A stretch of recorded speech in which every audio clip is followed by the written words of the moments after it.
Salut les gars, ça fait des années que vous me demandez comment j'enregistre mes vidéos, donc quel ampli, quelle pédale, quel logiciel j'utilise. Et ça fait un moment que je suis censée vous faire cette vidéo, je suis même retombée sur une story. Bon les gars, je devais le faire depuis 100 ans, mais promis cette semaine, je vous filme la vidéo sur ma prise de son et comment j'enregistre mes vidéos.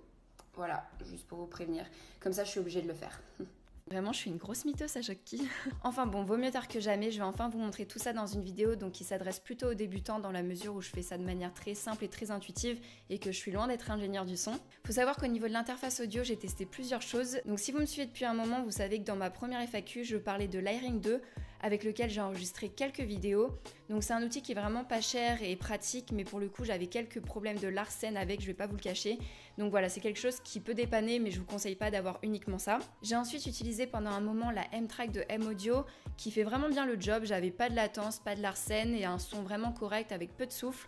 Donc voilà, si vous cherchez une carte son qui est pas très chère, je vous la recommande.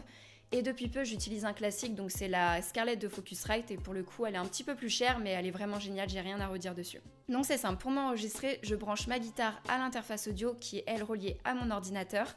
Dans l'idéal, elle est également reliée à vos enceintes de monitoring.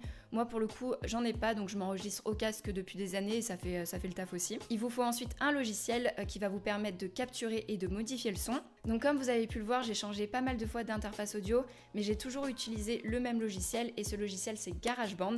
Donc il faut savoir qu'il y en a une multitude, hein. Il y a Ableton, Logic Pro, Cubase, etc. Donc c'est vraiment à vous de voir ce qui vous convient le mieux finalement. Personnellement, j'ai un Mac, donc je me suis orientée vers GarageBand vu que c'est un logiciel qui est gratuit et déjà intégré dans l'ordinateur. Donc je vais vous montrer un peu sur l'ordi ce que ça donne pour que ça soit plus clair pour vous. Donc on va ouvrir GarageBand, on choisit projet vide, puis là on clique sur connecter une guitare ou une basse à votre Mac. Vérifiez bien que votre périphérique entrant c'est votre carte son et que le périphérique de sortie c'est vos enceintes. Voilà, donc là on arrive sur l'interface de GarageBand et vous êtes censé pouvoir entendre votre instrument. Vous avez pas mal d'outils à disposition que vous pouvez gérer très facilement. Vous pouvez accorder votre instrument ici, utiliser un métronome et le régler là. Et au niveau des plugins, personnellement je me limite à ceux de GarageBand, j'en ai pas installé d'autres. Donc ils sont tous ici et ce que je fais souvent c'est que j'en choisis un qui me plaît et je le modifie ensuite. Je fais ça un peu par tâtonnement, touchant un peu à tout jusqu'à que je trouve un son que j'aime bien. Par exemple pour DiscoYes, je suis partie de ce plugin que j'ai ensuite modifié en changeant un peu le pedalboard. Donc comme vous pouvez le voir, vous avez le choix et vous pouvez également changer l'ampli. Donc vous avez quand même pas mal de possibilités pour obtenir tout type de son. Et une fois que vous avez un son qui vous convient, vous pouvez l'enregistrer ainsi et du coup il va venir se mettre dans les pages d'utilisateurs qui sont tous les plugins que vous avez modifiés ou créés. Personnellement pour mes solos, vous me demandez souvent comment j'obtiens ce son un peu gilmourien. Donc j'utilise ce plugin que j'ai créé. Donc au niveau du pedalboard, j'ai fait simple, je me suis limitée à une disto et à une vibe. Et pour l'ampli, voilà les réglages que j'ai effectués.